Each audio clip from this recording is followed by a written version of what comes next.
I watched my son Jareth forge my signature on another bank withdrawal slip, his hands steady as he drained what was left of my disability account. He thought I couldn't see him from my wheelchair by the window. He thought I was still the broken man who couldn't remember his own name. What he didn't know was that 3 weeks ago, everything came flooding back, every memory, every betrayal, every lie he'd told me for the past 2 years. Before I begin this story, can you tell me where in the world you're listening from? The morning light filtered through the torn curtains of our double-wide trailer, casting shadows across the linoleum floor that hadn't been replaced since 1987. I sat in my wheelchair by the kitchen table, watching Jareth pour coffee into two mismatched mugs. To him, I was still Boone Fletcher, the 62-year-old man who'd forgotten everything after the accident, the man who needed help remembering to eat, to shower, to take his pills, the man who signed whatever papers Jareth put in front of him without question. But that man died 3 weeks ago when my memories came crashing back like a freight train in the middle of the night. Every stolen moment, every forged signature, every lie my son had fed me while I was vulnerable, flooded my consciousness in one devastating wave. I remembered the man I used to be, the man who'd worked construction for 40 years, who'd saved every penny in 3 different accounts, who'd owned this land free and clear before the accident that scrambled my brain. Now I sat here, performing the role of the confused father while my 38-year-old son continued to rob me blind. I watched him add sugar to my coffee, the same routine he'd established months ago. 2 spoonfuls, just how I liked it. Except I hated sugar in my coffee. I always had. But the Boone with memory problems apparently loved it sweet. So I drank it sweet every morning and thanked him for his kindness. "Morning, Dad," Jareth said, setting the mug in front of me. His voice carried that practiced patience, the tone you use with children or the elderly. "Sleep okay? You were talking in your sleep again." I looked up at him with the blank, grateful expression I'd perfected over the past 3 weeks. Was I? I don't remember. The lie rolled off my tongue like honey. Every word was calculated now, every gesture part of an elaborate performance to buy me time to figure out just how deep this betrayal went. Jareth's face showed what I'd learned to recognize as relief mixed with guilt. He needed me to stay broken, to stay dependent, to keep signing whatever he put in front of me. In the early days after the accident, when my brain was truly scrambled, he'd convinced me that my medical bills had eaten through my savings, that we'd lost the house to creditors, that moving into this rented trailer was temporary, just until I got better. Except I was never supposed to get better. The doctors had told him my memory might never fully return. They'd said some patients plateau and stay exactly where they are. Jareth had counted on that prognosis. He'd built his new life around keeping me in this fog forever. I sipped the too sweet coffee and watched him shuffle through the mail on the counter. Bills. Mostly. Past due notices. But I also saw the bank statements he tried to hide. The envelopes marked with my name that he opened before I could see them. My disability checks. My social security. The automatic withdrawals from accounts I supposedly no longer had access to. "Jareth, honey," I said, using the confused, dependent voice I'd mastered. "Did my insurance check come this week? I can't remember if we paid the electric bill." He didn't turn around, but I saw his shoulders tense. "Don't worry about that stuff, Dad. I handle all the money now. Remember? You just focus on getting better, getting better." The phrase hung in the air like smoke. Because if I got better, if I remembered everything, his carefully constructed world would collapse. He'd have to explain where my house went, where my savings went, why he was living off my disability while I ate generic cereal and wore the same 3 shirts he'd bought me at Goodwill. I wheeled myself over to the window and stared out at the narrow lot where our trailer sat among dozens of others just like it. Mrs. Reyna, next door, was hanging laundry on a line strung between 2 rusted poles. Her husband Cal worked nights at the factory and slept during the day. I knew their routine because I'd been watching, learning, remembering everything about our new life while pretending to understand nothing. The worst part wasn't the money, though that cut deep enough. It was the way Jareth looked at me sometimes when he thought I wasn't paying attention, like I was a burden he carried out of obligation, like my accident had ruined his plans and he was just waiting for me to die so he could move on with his life. But I wasn't dead. My mind was sharper now than it had been in years, and I was starting to understand that my son hadn't just stolen my savings and my home. He'd stolen 2 years of my life, keeping me trapped in a fog of confusion while he built his future on the ruins of mine. "Dad?" Jareth's voice pulled me back to the present. "You okay?" You're staring out that window again. I turned to him with a weak smile. The same smile I'd been giving him for 3 weeks while I planned my next move. Sorry, son. Sometimes I just forget where I am. He nodded, satisfied with my confusion. That's normal. The doctor said you might have good days and bad days. Today seems like a pretty good day. If only he knew. Today was the best day I'd had in 2 years. Because today I was going to start figuring out exactly how much he'd stolen from me, and then I was going to decide what to do about it. The kitchen clock ticked toward 9 a.m., and Jareth grabbed his keys from the hook by the door. He had a job at the auto parts store, a job that barely paid enough to cover the trailer rent and his own expenses, which explained why he needed my disability money, my social security, and whatever else he'd been siphoning from accounts I wasn't supposed to know about. I'll be back around 6, he said, bending down to kiss the top of my head like I was a child. Your pills are on the counter. Take them with lunch, okay? I nodded and watched him leave, waiting until his pickup truck disappeared down the gravel road before I allowed my expression to change. The grateful, confused mask fell away, replaced by the determined look of a man who'd spent 40 years solving problems with his hands and his mind. I rolled my wheelchair over to the kitchen counter where Jareth kept his laptop, a fancy thing he definitely couldn't afford on his auto parts salary. My fingers remembered how to type, remembered passwords I'd supposedly forgotten. Within minutes, I was looking at bank statements that made my blood run cold. 3 accounts, all in my name, all nearly empty. 6-figure balances reduced to 3-digit remainders over the course of 18 months. Withdrawals for medical expenses that had never existed. Transfers to accounts I didn't recognize. My life savings, gone. But the money was just the beginning. As I dug deeper into the laptop's files, I found documents that made my stomach turn. Power of attorney papers I didn't remember signing. A mortgage application on my property that had been approved and closed while I was supposedly incapacitated. Insurance claims for equipment I'd never received. My son hadn't just stolen from me. He'd systematically dismantled my entire life while I sat in this chair, trusting him to take care of me. The trailer door opened, and I quickly closed the laptop, resuming my position by the window. But it wasn't Jareth. It was a woman I didn't recognize, maybe 30 years old, with bleached blonde hair and a cigarette hanging from her lips. Jareth forgot his wallet, she called out, not bothering to introduce herself. She walked into the kitchen like she owned the place, riffling through drawers until she found what she was looking for. I stared at her, this stranger who had a key to our home, who knew where my son kept his things. I'm sorry, I said in my confused voice. I don't think we've met. She looked at me like I was furniture. I'm Maribel, Jareth's girlfriend. We've met like 10 times, old man. Girlfriend. Jareth had never mentioned a girlfriend.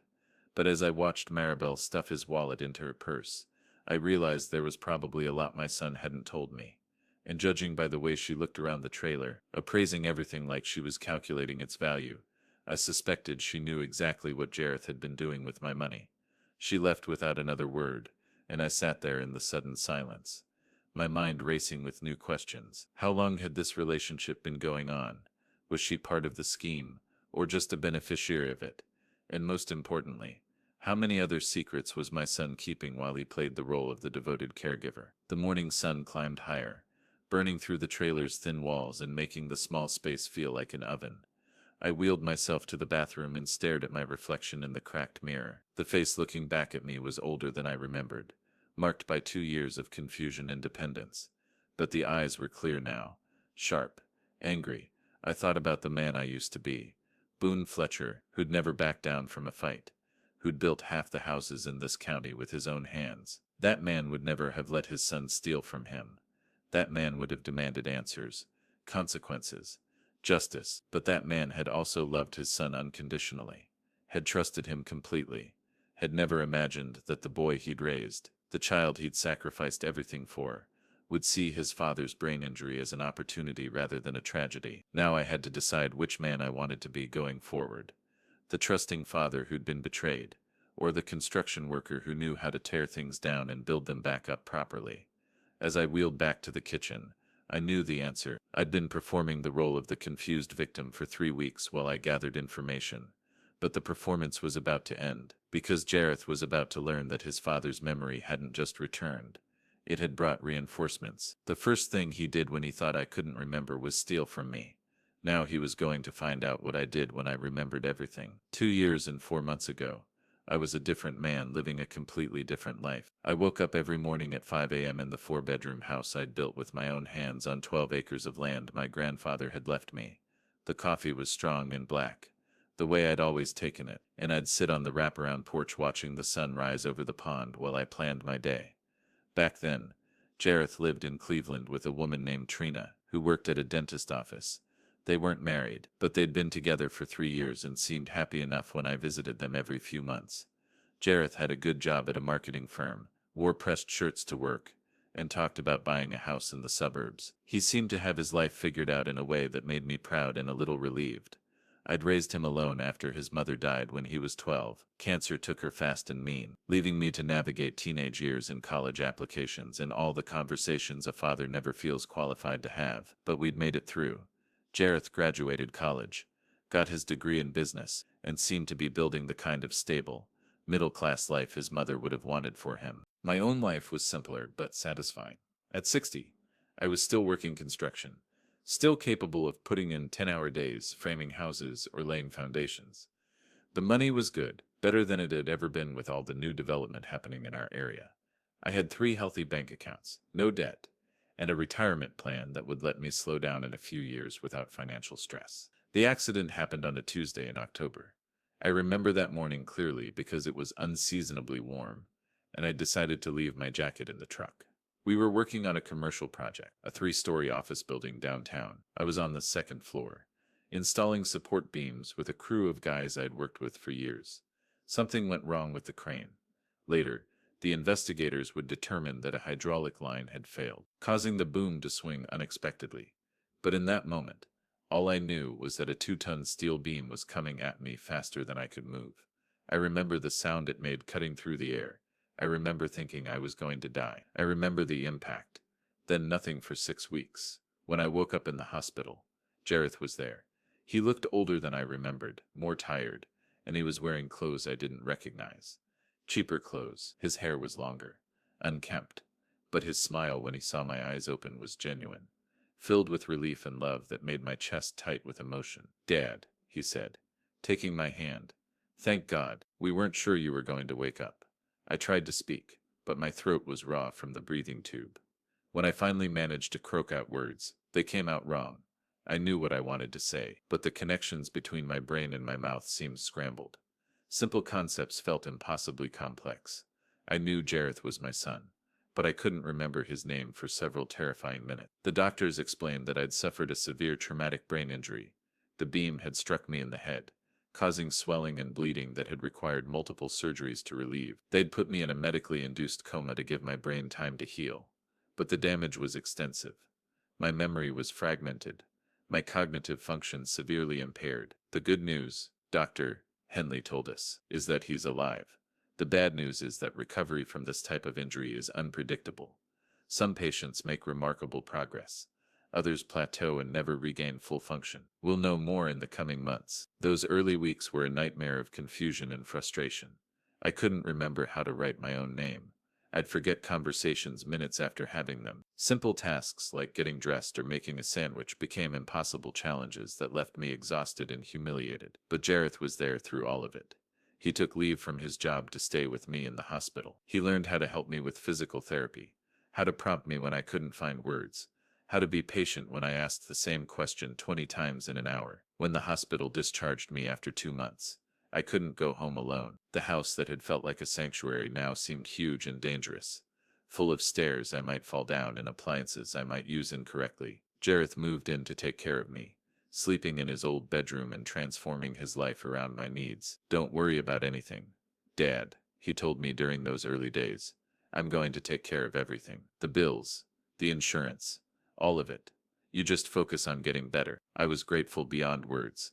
The old Boone would have hated being dependent on anyone, especially his own son, but this new, broken version of me clung to Jareth's strength and competence like a drowning man clinging to a life raft. He handled everything with remarkable efficiency. He set up a hospital bed in the living room so I wouldn't have to navigate the stairs. He organized my medications, scheduled my doctor appointment, dealt with the insurance companies and the workmen's compensation claims. He cooked simple meals I could manage and helped me shower when I was too weak or confused to do it myself. The bills were overwhelming.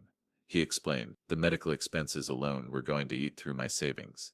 We needed to be smart about money, conservative about spending.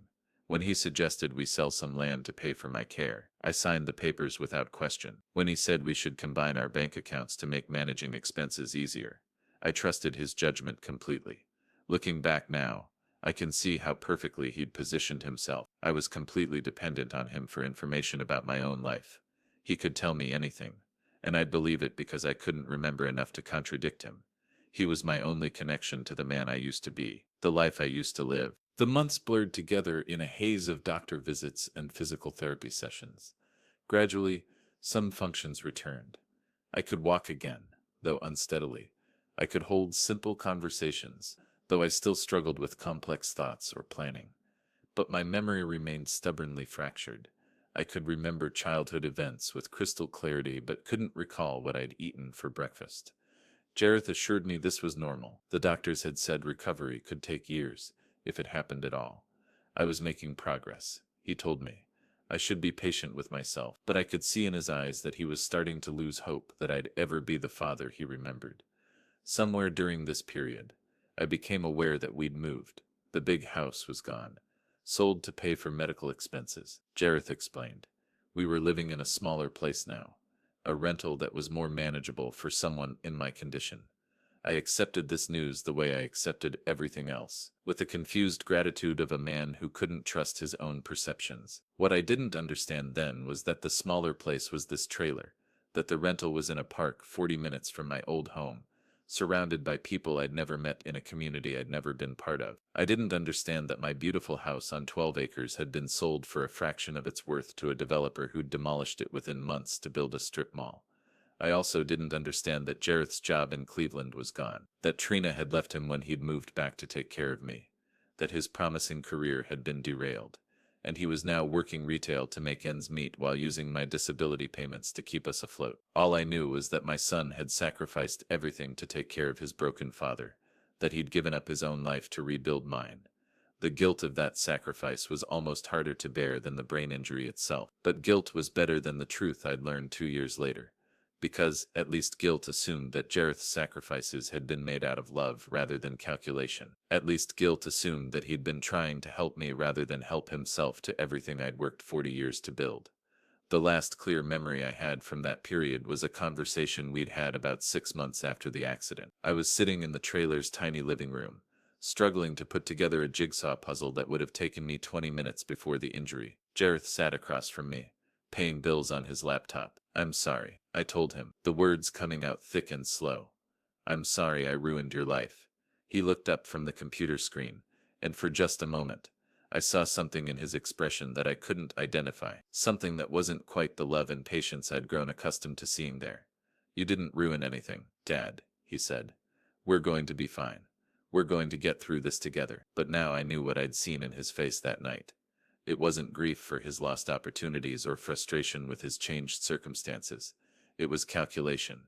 He was looking at me the way a businessman looks at a profitable investment, weighing costs against benefits, measuring returns on his sacrifice.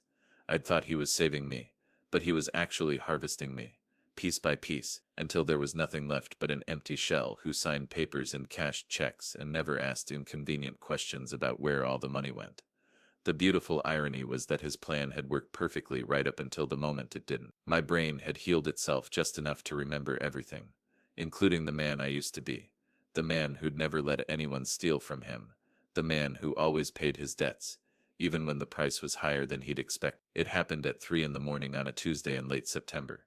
I'd been sleeping fitfully, the way I always did in the narrow trailer bed that Jareth had bought at a discount furniture store.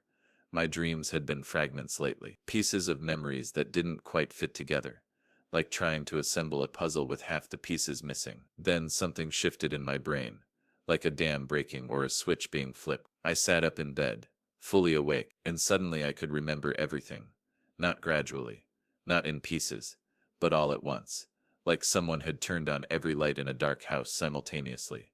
I remembered the taste of my morning coffee, black and bitter, not sweet like the syrup Jareth had been giving me.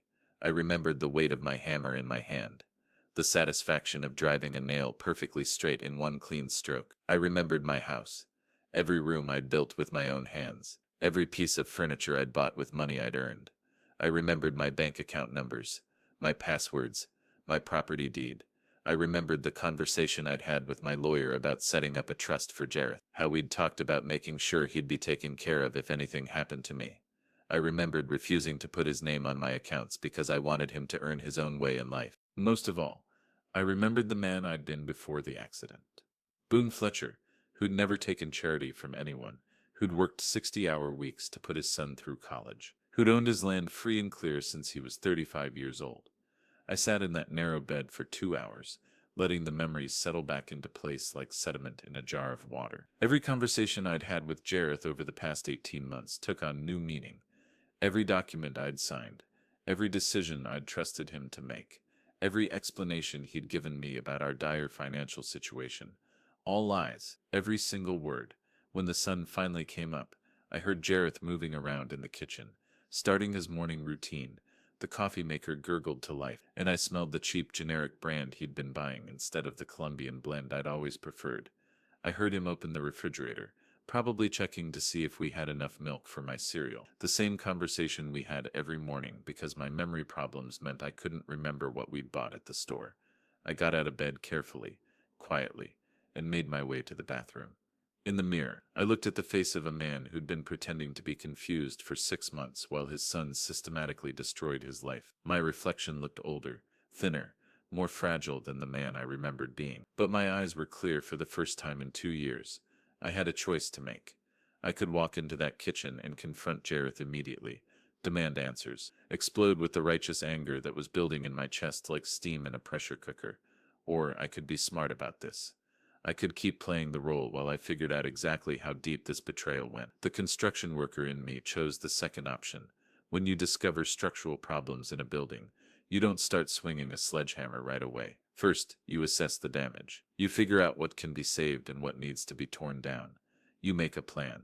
So I shuffled into the kitchen wearing the same confused expression I'd perfected over months of practice. Jareth looked up from his coffee and smiled, the same patient, slightly patronizing smile he'd been giving me since I woke up in the hospital. "Morning, Dad. Sleep okay?" "I think so," I said, my voice carrying the hesitation I'd trained myself to use when discussing anything I supposedly couldn't remember clearly. "Did I have strange dreams again?" He nodded sympathetically. "You were talking in your sleep. Something about the old house. The doctor said that's normal. Your brain is trying to process old memories. The old house. Our old house. My house. The house he'd sold without telling me the real value. The house that was supposed to be his inheritance someday, but had instead become his immediate windfall." I sat down at the small table and watched him pour coffee into my mug. 2 spoonfuls of sugar, just like always. I took a sip and forced myself not to grimace at the cloying sweetness. Instead, I smiled gratefully. "Thank you, son. I don't know what I'd do without you." Something flickered across his face when I said that. Guilt, maybe, or satisfaction. It was hard to tell which, but either option made my stomach turn. After Jareth left for work, I began my investigation in earnest. The laptop was password protected, but I remembered his patterns. His tendency to use variations of his mother's maiden name combined with significant dates.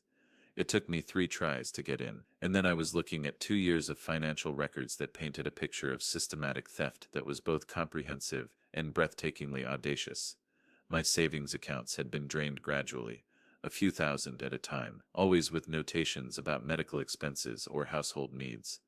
But when I cross-referenced the dates with my actual medical bills, none of it added up. He'd been taking money for doctor visits that had never happened, treatments I'd never received, equipment I'd never seen. My house had sold for $250,000, about half of what it was actually worth. The buyer was a development company that had demolished it within weeks to build a shopping center. Jareth had been listed as my power of attorney on the sale documents, signing everything on my behalf while I was supposedly too cognitively impaired to understand what was happening. But the real kick in the teeth was finding evidence of a life insurance policy he'd taken out on me just 2 months after the accident. $500,000, with him as the sole beneficiary. The monthly premiums were being paid from my disability account, so I was literally paying for my own death benefit that I'd never authorized. I printed everything I could find and hid the papers in a box under my bed, the same bed where I'd spent 2 years trusting my son to rebuild the life he'd actually been dismantling piece by piece. Over the next few days, I maintained my performance while gathering more evidence.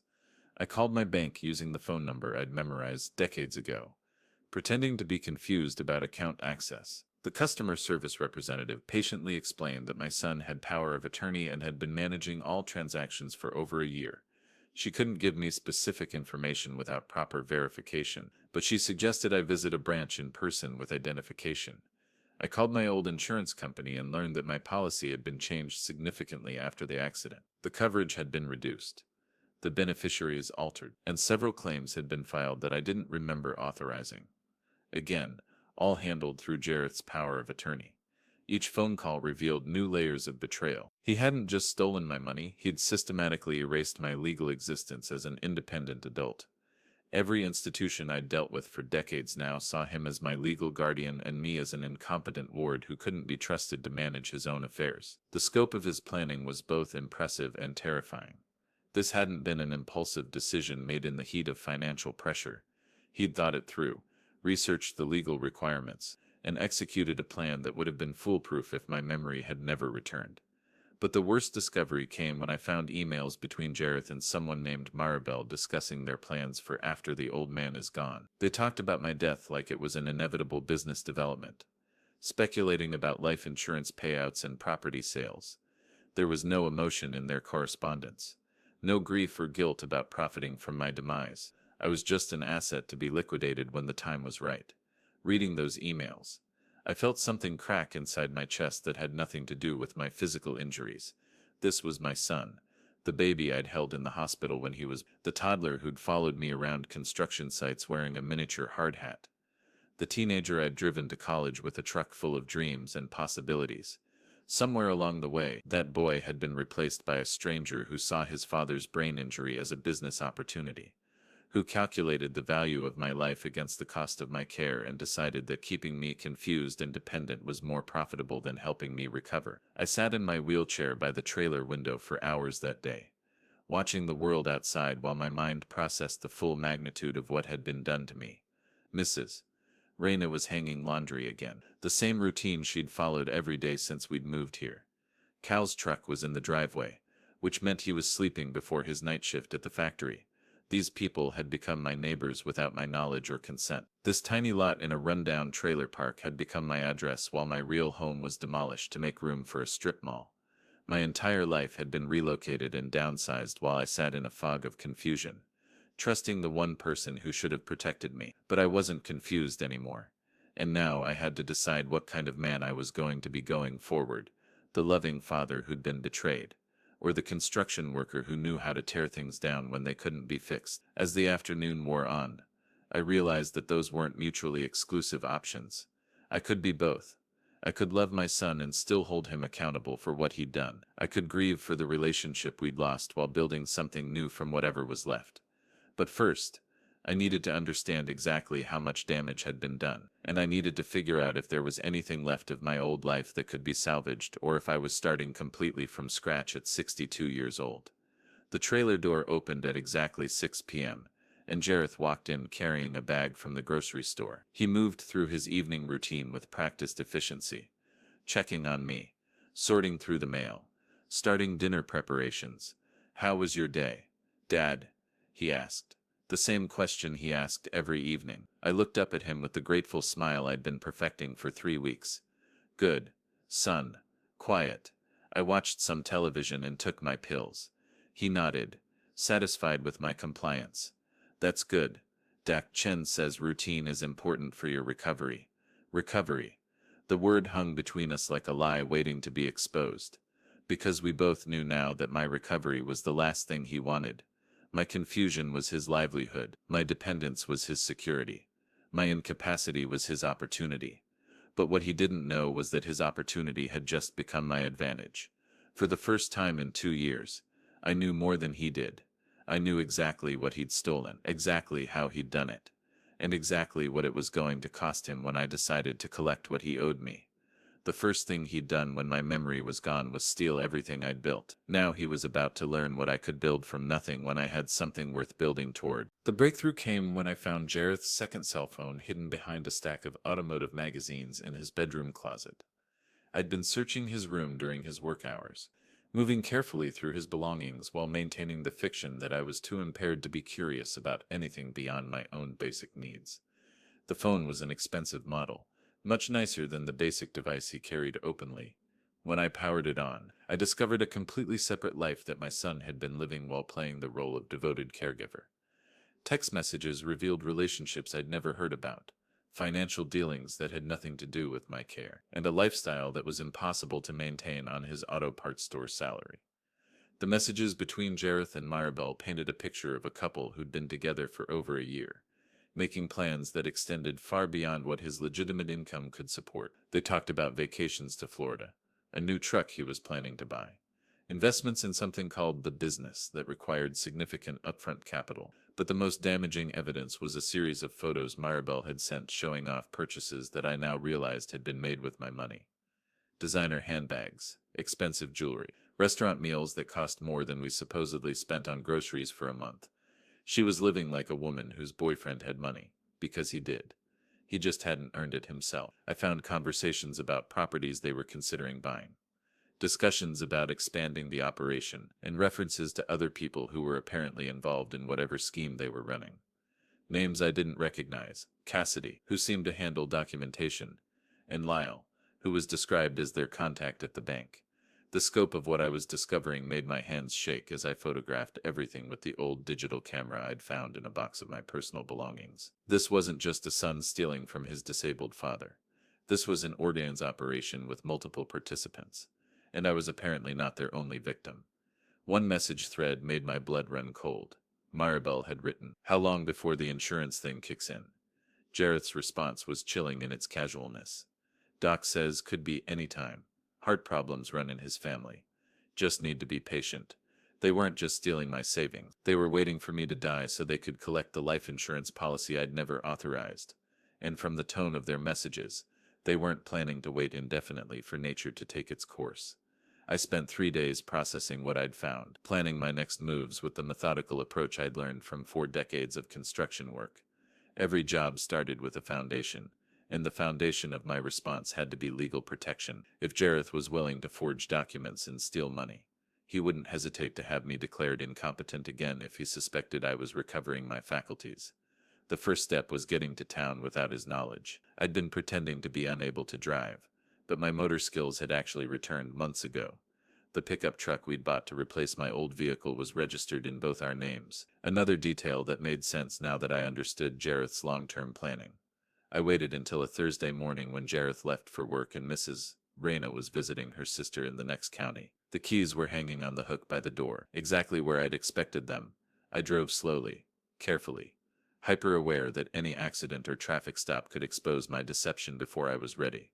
The bank was my first stop. I walked in using my wheelchair for authenticity and asked to speak with a manager about my accounts. The woman who met with me, Ms. Odessa, was professionally sympathetic as she explained that my son had been handling all my financial affairs since my accident. "I understand you've had some cognitive difficulties," she said gently. "Mr. Fletcher has been very helpful in managing your accounts during your recovery. I'm feeling much clearer lately." I told her, which was the absolute truth, I'd like to review my account activity, just to understand my financial situation better. She hesitated, consulting her computer screen. "I'll need to verify your identity and mental competency before I can provide detailed information. Your son has medical documentation on file indicating that you're not capable of making financial decisions independently." Medical documentation. Of course he did. I asked to see the papers, and Ms. Odessa produced a file thick with forms I'd never seen before. Letters from doctors I'd never met, psychological evaluations I'd never undergone, competency assessments that painted me as permanently incapacitated, all forgeries, all bearing my forged signature, all created to ensure that Jareth maintained complete control over my finances indefinitely. "I'd like to challenge these documents," I said. "I want to have my mental competency reevaluated by an independent physician." Ms. Odessa looked uncomfortable. "That's certainly your right, Mr. Fletcher, But any changes to your account access would need to be approved through legal channels. Your son would need to be notified of any competency hearings or medical evaluations, which meant that the moment I tried to reclaim control of my own money, Jareth would know that my memory had returned. He'd have time to hide evidence, transfer remaining funds, or worse. My next stop was the law office of Reynolds and Associates, the firm that had handled my legal affairs for 20 years. Mr. Reynolds himself was retired, but his partner, Ms. Naoma, agreed to see me immediately when I explained that I had questions about my estate planning. Her office was exactly as I remembered it, lined with law books and diplomas that spoke to decades of experience with complex family legal issues. Ms. Naoma was younger than I'd expected, maybe 40, with sharp eyes that missed nothing as I wheeled myself up to her desk. "Mr. Fletcher," she said, consulting a file she'd pulled before my arrival. "I'm surprised to see you. The last communication we had from your family indicated that you were unable to manage legal affairs independently. That communication came from my son," I said, "and it may not have been accurate." She leaned back in her chair, studying my face with the intensity of someone trained to detect deception. "Are you telling me that your mental capacity has improved beyond what was reported to our office?" "I'm telling you that I remember creating a will and several legal documents that I'd like to review.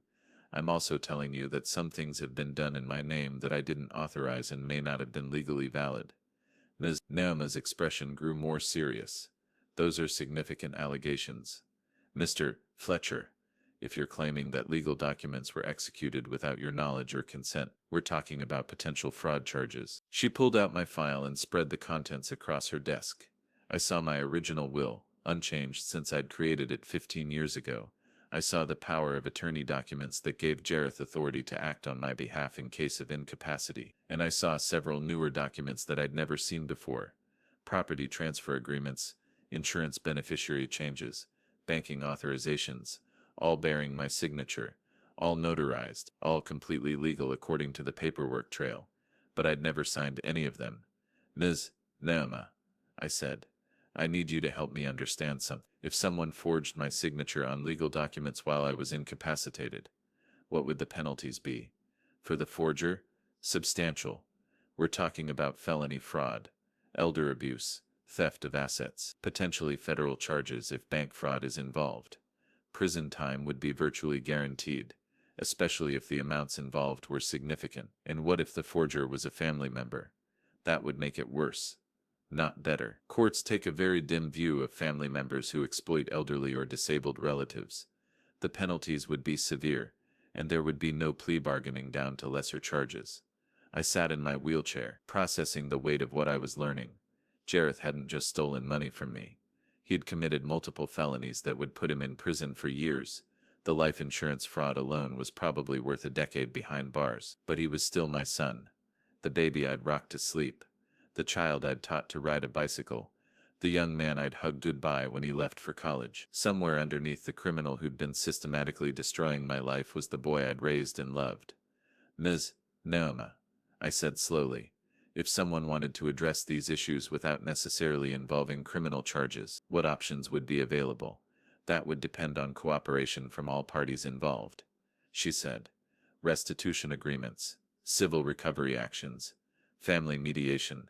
But Mr. Fletcher, I have to tell you that if what you're describing is accurate, the perpetrator has committed serious crimes. You may not have a choice about criminal charges if the evidence is clear." I thanked her and made an appointment to return the following week with copies of all the evidence I'd gathered. As I drove back to the trailer park, my mind was churning with conflicting emotions. I had the power to destroy Jareth's life with a single phone call to the police, but using that power would also destroy what remained of our relationship and any chance of rebuilding something positive from the wreckage he'd created. When I got home, I found a note on the kitchen table. "Dad had to work late tonight. Dinner is in the fridge. Take your pills with food. Love, Jay." Love, Jay. He still signed his notes with love, even as he waited for me to die so he could collect my insurance money. The cognitive dissonance was staggering. How did someone steal everything from their father while still believing they loved him? I heated up the frozen dinner he'd left me, the same brand of tasteless, sodium-heavy meals he'd been feeding me for months. Everything in our life together was cheap, generic, minimal. Everything in his secret life with Mirabelle was expensive, branded, luxurious. That night, I sat by the trailer window for hours, watching the darkness settle over the park while I planned my next moves. I could feel the old Boone Fletcher stirring to life inside me. The man who'd never backed down from a difficult job, who'd always found a way to solve problems that seemed impossible. But this wasn't a construction project. This was my son, my only child, the last connection I had to his mother and the family we'd once been. Whatever I decided to do next would determine not just my own future, but whether there was any relationship left to salvage, or if Jareth had poisoned it beyond any possibility of repair. The trailer felt smaller than ever as I wheeled myself to bed, carrying the weight of decisions that would change everything. Tomorrow, I would have to choose between justice and mercy, between protecting myself and protecting the son who'd betrayed me so completely. But tonight, I would just lie in the darkness and remember what it felt like to be a father who trusted his child completely, before I learned that trust could be weaponized against the people who offered it most freely. The woman who called herself Cassidy showed up at our trailer on a Friday afternoon when Jareth was at work. I watched through the window as she parked a late-model sedan that cost more than most people in our park made in a year. She walked to our door with the confidence of someone who belonged there, carrying a leather briefcase and wearing clothes that suggested she had access to money that definitely didn't come from legitimate employment. I opened the door wearing my usual confused expression, but internally, I was cataloging every detail about this woman who'd been mentioned in Jareth's secret phone messages. Mid-30s, professionally dressed, with the kind of manicured appearance that required significant time and money to maintain. "Mr. Fletcher," she said with a smile that didn't reach her eyes.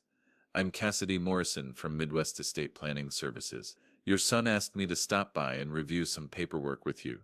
I'd never heard of Midwest Estate Planning Services, and Jareth had never mentioned any appointment. But I played my role, inviting her in with the grateful compliance of a man who couldn't remember making plans.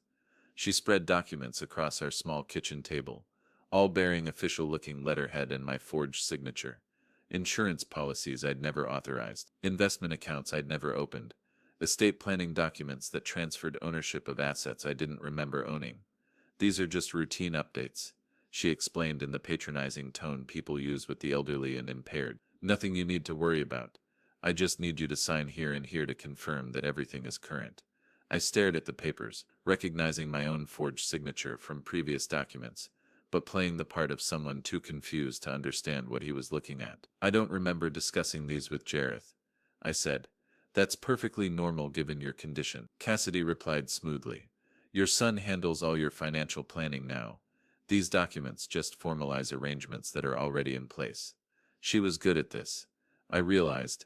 Practiced. This wasn't her first time manipulating a vulnerable person into signing away their assets. The operation Jareth was involved in was bigger and more sophisticated than I'd initially understood. I picked up a pen and made as if to sign, then stopped with what I hoped looked like confusion. "I'm sorry. Sometimes I get overwhelmed. Could you explain what these papers do exactly?" Irritation flashed across her face before she could hide it. "Mr. Fletcher, these are complex legal documents. The important thing is that your son has reviewed everything and confirmed that they're in your best interest. You just need to trust him to take care of you. Trust him to take care of me." The phrase hung in the air like poison gas. I set down the pen and looked at her with what I hoped appeared to be bewildered innocence. "I think I should wait for Jareth to come home," I said.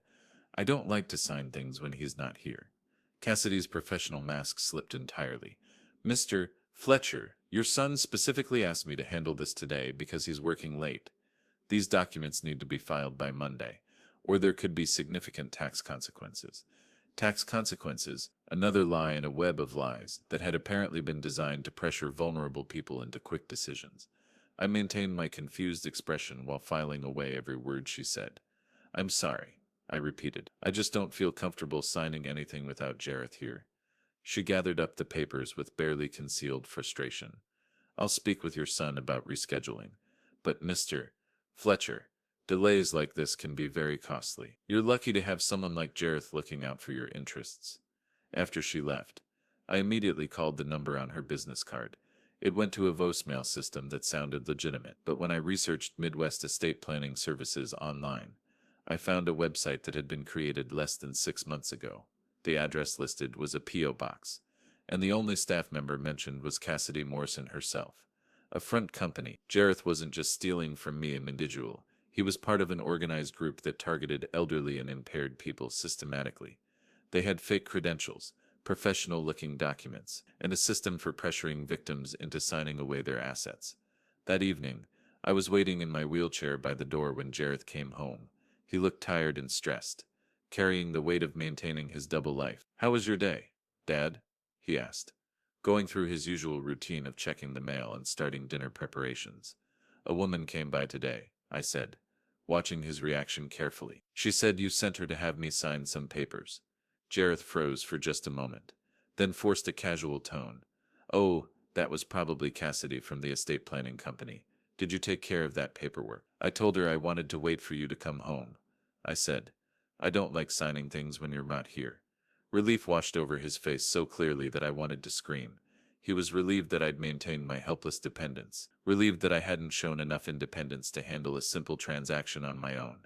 "That's probably smart, Dad. Those documents can be confusing.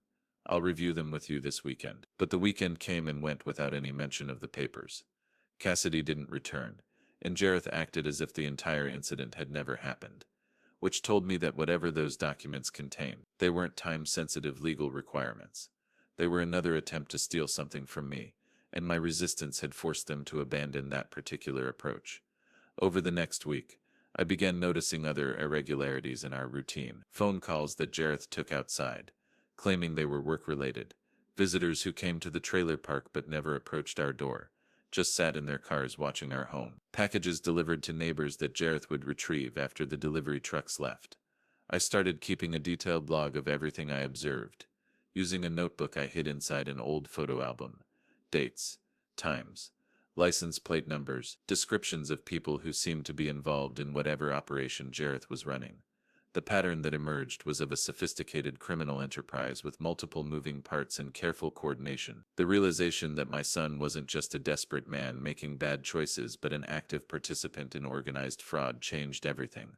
This wasn't a family problem that could be solved with tough love and clear boundaries. This was a criminal conspiracy that was using me as an ongoing resource while planning for my eventual death. I thought about the other elderly people in our trailer park, wondering if any of them were also being exploited by this same group. Miss Irina, who seemed to have money troubles despite her husband's steady job. Cal himself, who worked nights and might not be aware of what was happening during the day. Were they victims too, or just convenient neighbors who wouldn't ask questions about unusual activity? The scope of my investigation had to expand beyond just documenting what Jareth had stolen from me. I needed to understand the full operation, identify all the participants, and gather enough evidence to shut down their entire scheme, not just for my own protection, but for all the other vulnerable people they were undoubtedly targeting. But expanding my investigation meant taking bigger risks. It meant venturing further from the trailer during Jareth's work hours, making contact with law enforcement, potentially exposing my recovery before I was ready to confront him directly. As I sat in my wheelchair that night, listening to Jareth talk on his secret phone in the next room, I realized that my decision had already been made. I wasn't just Boone Fletcher, the confused victim who needed to protect himself. I was also Boone Fletcher, the construction worker who'd spent 40 years building things that were meant to last. And sometimes, before you could build something solid, you had to tear down the structures that were unsafe, unstable, or built on compromised foundations. Jareth's criminal enterprise was all three. It was time to start planning the demolition. I started gathering evidence the way I'd approached every major construction project in my life, methodically, systematically, with attention to every detail that might matter later. The difference was that instead of building something to last, I was documenting everything necessary to tear down the criminal operation that had stolen my life. My first breakthrough came when I discovered that Jareth's secret phone had a cloud backup feature he'd forgotten to disable. While he was at work, I used his laptop to access the account and download months of text messages, photos, and call logs that painted a comprehensive picture of his criminal activities. The messages revealed at least 12 other victims, elderly people across 3 counties who were being systematically defrauded through the same methods Jareth had used on me. Each victim had a different handler from the group, but they all followed the same pattern: identify vulnerable targets, gain their trust, forge legal documents, drain their assets, then wait for them to die so the life insurance policies could be collected. Cassidy wasn't just creating fake estate planning documents for me. She was running the entire documentation side of the operation, creating forged wills, power of attorney agreements, and insurance beneficiary changes for dozens of victims. Her real name was Cassidy Brennan, and she had previous convictions for identity theft and fraud in 2 other states. Lyle, the contact at the bank, was actually Lyle Crenshaw, a loan officer at Midwest Regional who'd been providing inside information about elderly customers with significant assets. He'd identify targets, provide their financial information to the group, and then facilitate the fraudulent account access that allowed them to steal money without triggering standard security protocols. But the most shocking discovery was the scope of Maribel's involvement. She wasn't just Jareth's girlfriend enjoying the proceeds of his crimes. She was running a parallel operation targeting lonely elderly men through online dating sites. She'd developed relationships with at least 6 different victims, convincing them to add her as a beneficiary on their insurance policies while slowly isolating them from their families and friends.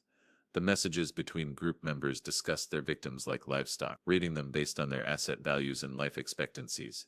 They had spreadsheets tracking death benefits, projected timelines, and even betting pools on which targets would die first. Reading about myself in those messages was like discovering I'd been living in a horror movie without realizing it. They referred to me as the Fletcher Project and discussed my declining health with satisfaction rather than concern. Jareth had been reporting fictitious symptoms to the group, claiming that I was showing signs of heart problems and depression that might lead to an earlier than expected death. I printed everything and organized it into files that would make sense to law enforcement: bank records, insurance documents, forged signatures, communication logs, photographs of evidence.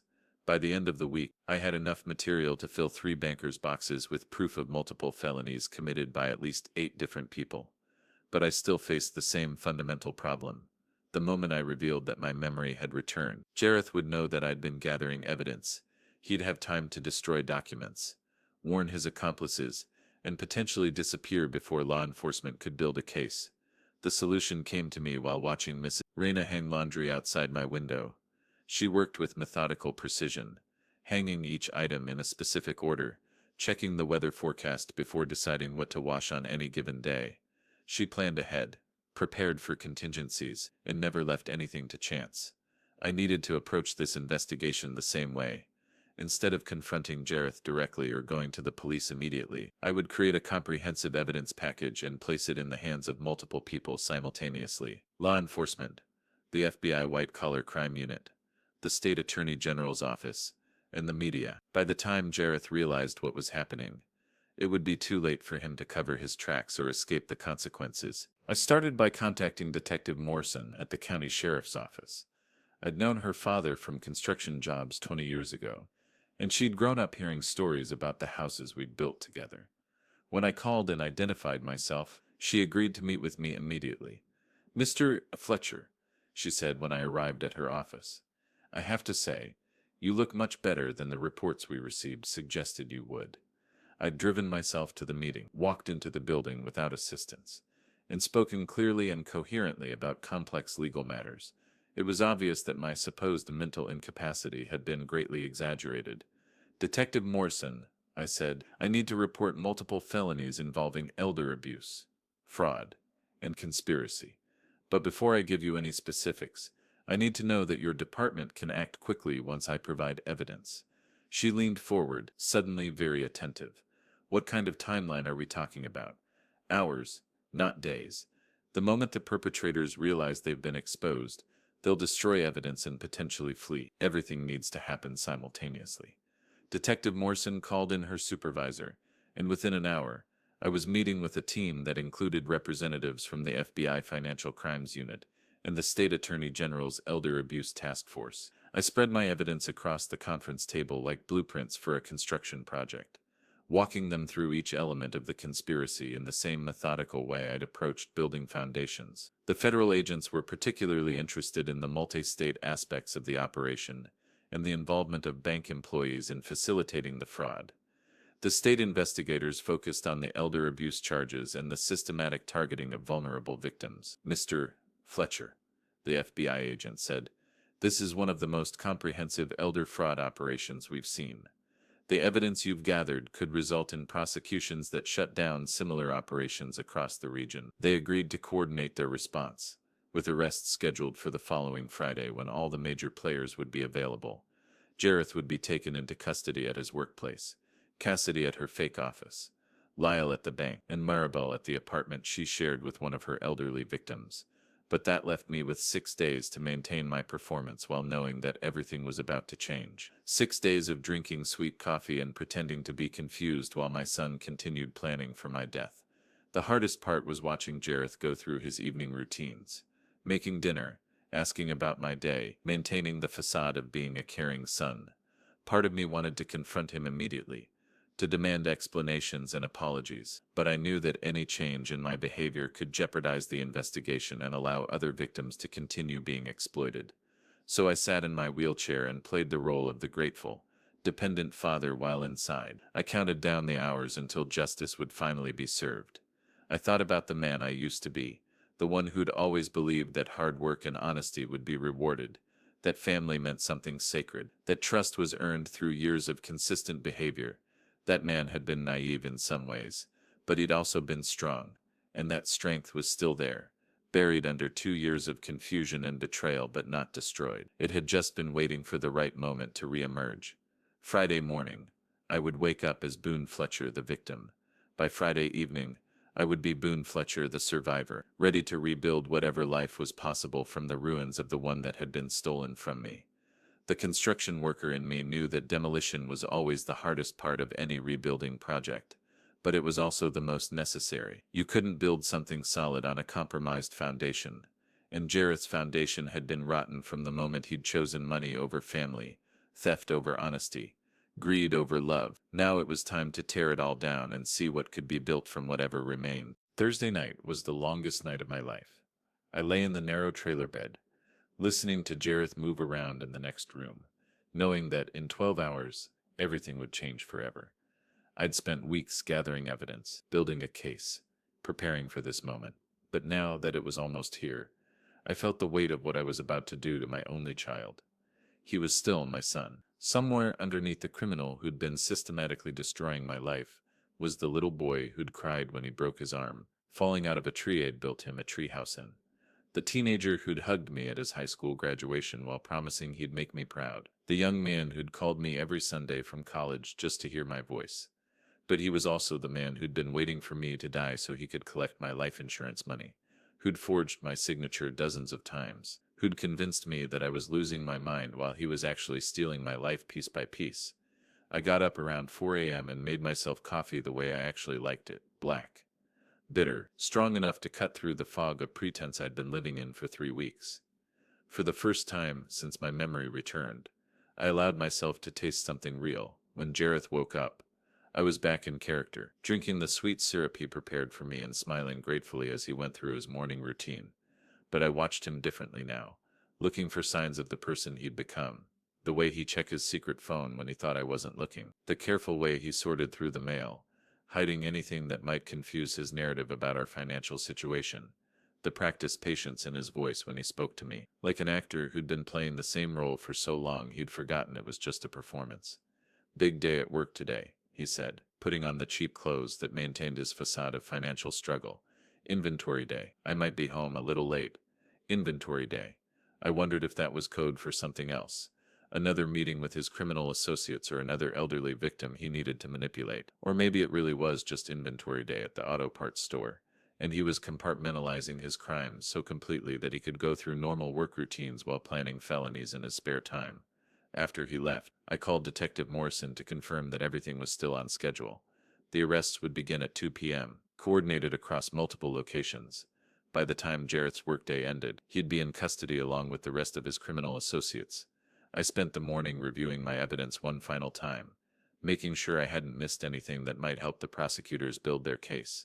But mostly, I was saying goodbye to the life I'd been living for 2 years.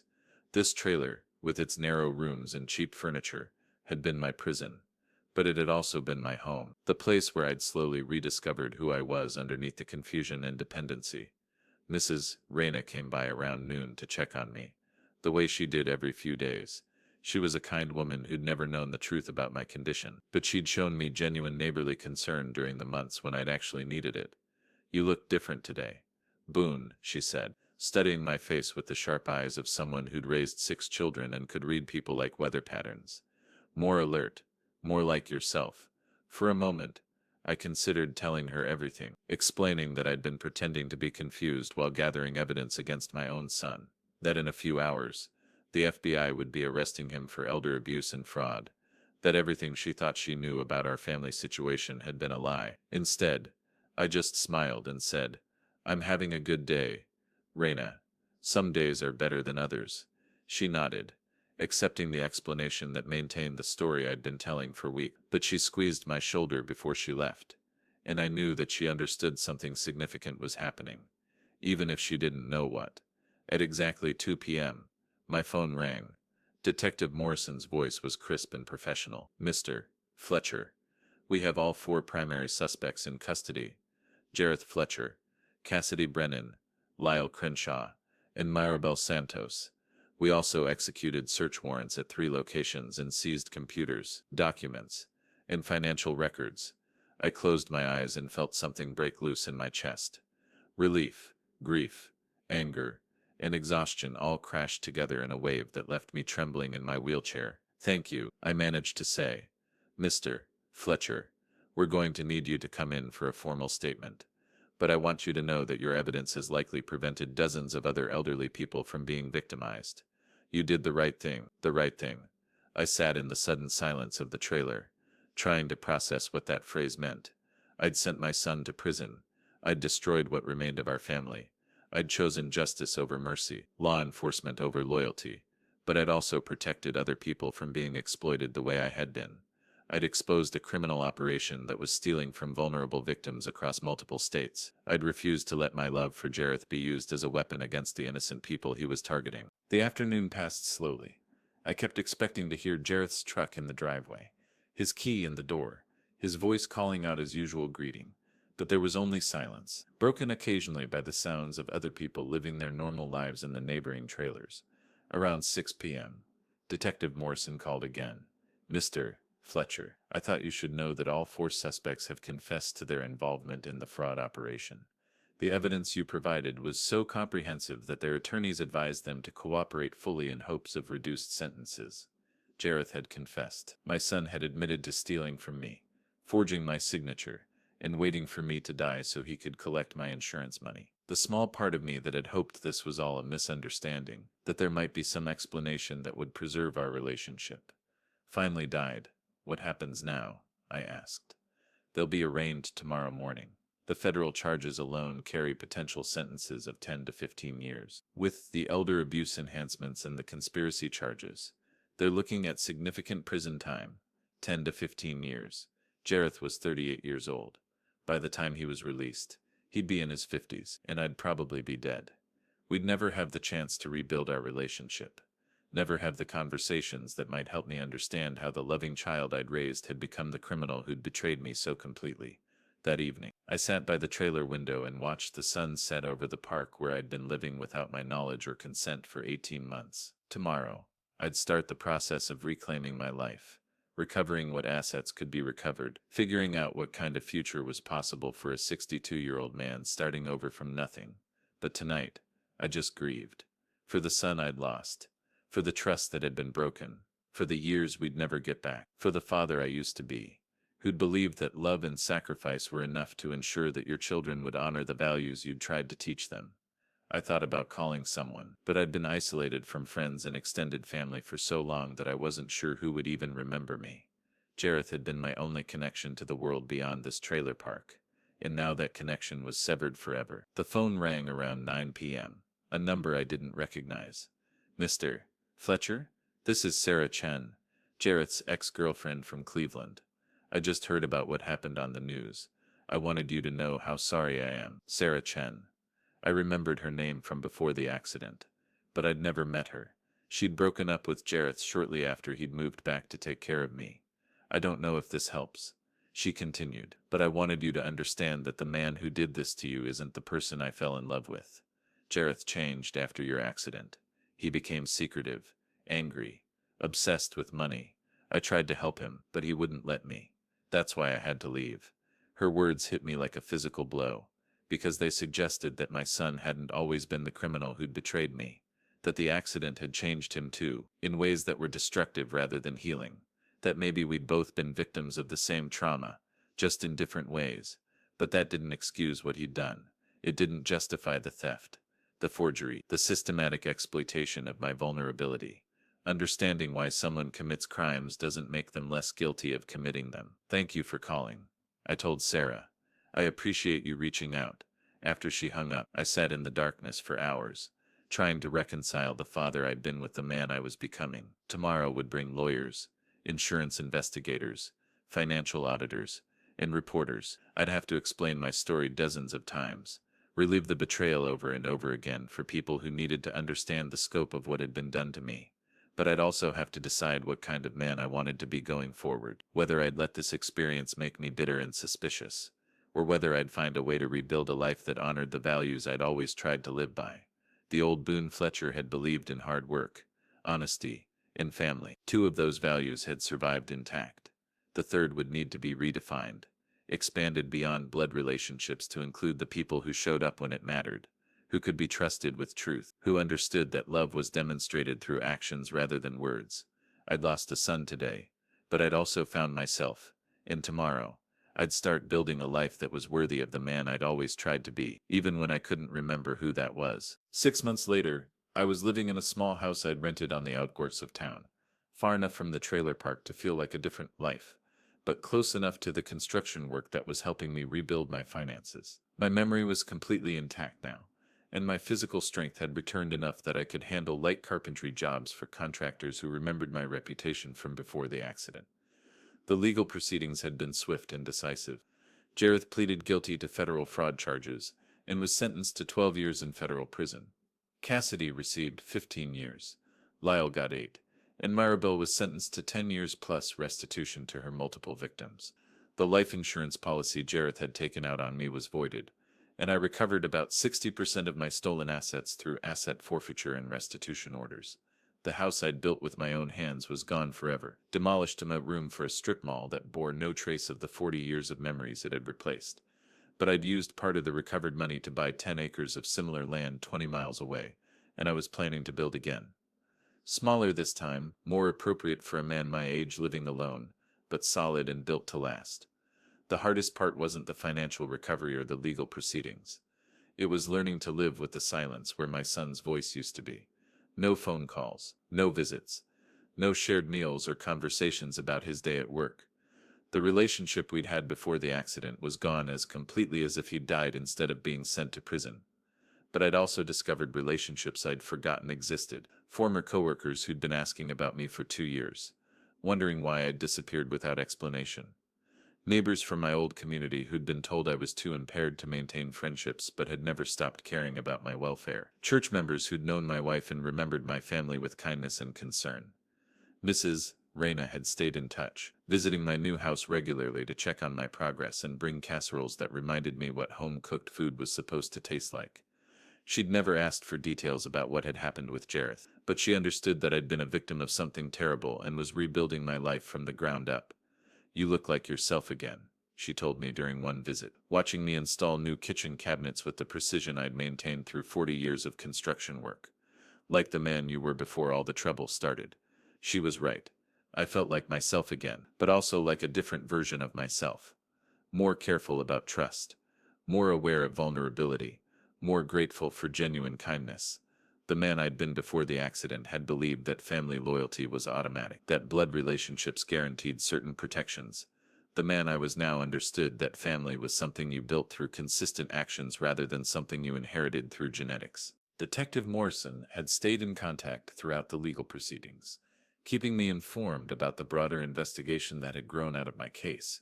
The fraud operation had victimized over 30 elderly people across 4 states, stealing an estimated $8 million over 3 years. My evidence had not only led to the arrest of the primary conspirators, but it also helped recover assets for other victims and shut down a network that was expanding into new regions. "Your willingness to come forward probably saved dozens of other families from going through what you experienced," she told me during our final meeting.